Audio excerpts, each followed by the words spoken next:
Many of us in the margins of society were taught to operate with this artificial, delusional idea that there's only enough room for one of us to eat, that there's only enough room for one black, one gay, one this, one that, one they, one them. And it's like, my guy, my girl, we gotta stop that.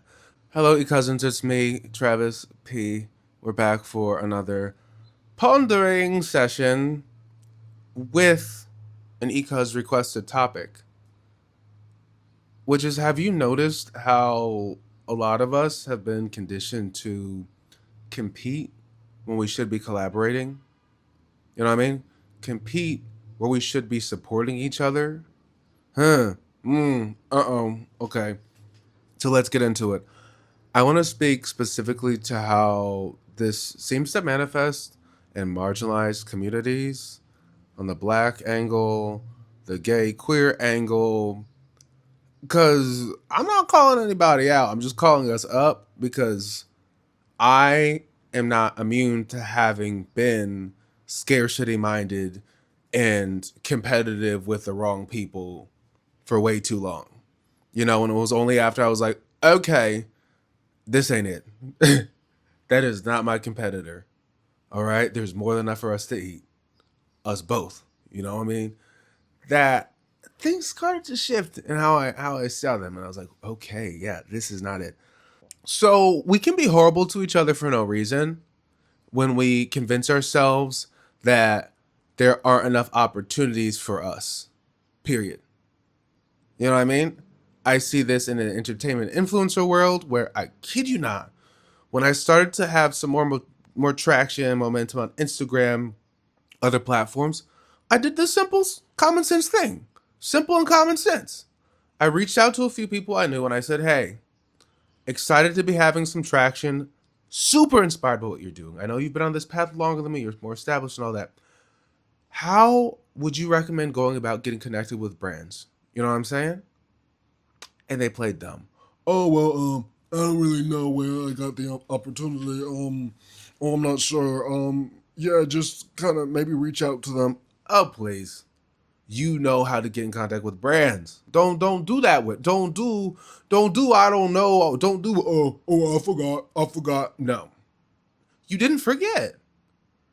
And I was like, wow, okay, so these people I trust, I thought I could count on to be collaborative, are out here playing with their cards close to their chest and not putting other people on game, and that's weird. That's just weird. And they know I operate with an ethic of generosity. If I were in their position, I would be more than happy to put people on. I'm excited to come into more opportunity so I can put everybody connected to me onto opportunity. I've always been that sort of individual. And maybe you are that sort of individual who, when you come into more, you're excited for everyone connected to you to also step into more. When you have the means to open doors for people, you will do that. You'll be generous with your resources. You'll be generous with your platform because you know that generosity creates abundance. And you also know that many of us in the margins of society were taught to operate with this artificial, delusional idea that there's only enough room for one of us to eat, that there's only enough room for one black, one gay, one this, one that, one they, one them. And it's like, my guy, my girl, we gotta stop that. We need to cut it. You know what I mean? It's horrible. And there's this thing I want to speak to how it manifests in the gay community where we can be so disgustingly hyper competitive with each other in terms of being status obsessed, in terms of being body and image obsessed, in terms of being so not just fixated on the optics of our life and our body, but competitive with each other.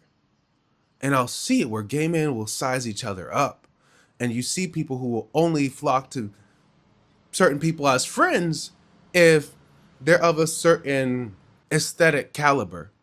You know, their whole friend is their type. Yeah, it's interesting. Very interesting, Pablo, how you picked your entire friend group to look exactly like the sort of person you date. Could be because you guys met on a dating app on Grindr, but also it's not nothing. And then that competitive spirit permeates in so many other ways. where then you have this idea of horizontal oppression, which is where it's not just the threat of the outside we have to worry about, it's the ways that people in marginalized groups will compete across with each other, right? Undermine, degrade each other, play hardball with each other, right? Because we subscribe to this idea of scarcity. Because we subscribe to this idea that we have to, that the best way to relate with each other is by competing, is by being better than. And it's like, have you looked at the white men who seem, the white straight men in particular who seem to run everything? Okay?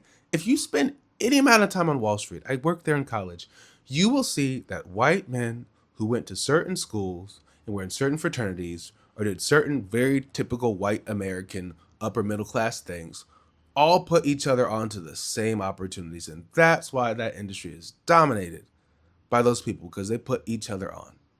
And here we are. Oh my God, I'm just excited to be picked. Let me fight for crumbs and undermine my black person, my queer person who wants other opportunities, and play stupid like I don't know how to get influencer deals and not tell you how to get opportunities because I'm afraid that you're going to upstage me, or I'm afraid that there won't be others for me.